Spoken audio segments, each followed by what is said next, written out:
High, আবারও চলে আসলাম তোমাদের সঙ্গে একটা নতুন ভিডিও নিয়ে। আজ যাচ্ছি গোসাই বাড়ি। তো তোমাদের সঙ্গে ছোট্ট একটা ব্লগ শেয়ার করছি।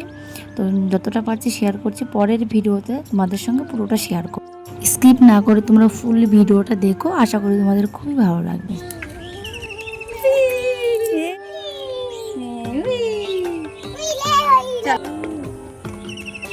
এইটা হলো কামনা সাগর। তো এইখানে গোসাইবাড়ি বারণী অনুষ্ঠানের সময় তখন বিশাল বড় অনুষ্ঠান হয়, এইখানে স্নান হয়। এই যে মা গঙ্গা, হ্যাঁ, এই যে বারণী মেলা হয়। ঠাকুরনগরের 15 দিন পরে এই বারণী মেলাটা হয়। তোমরা সবাই এসো সামনের বছর। আমাদের একদম বাড়ির কাছেই এই গোসাই বাড়ি। আমরা যখন তখন চলে আসি, মন চাইলেই চলে আসি। তোমরা এসো সবাই। গাইস দেখো, এই যে তিনজন এখন ভিডিও করছে, তিনজন মাম্মামও করছে ওদের সঙ্গে।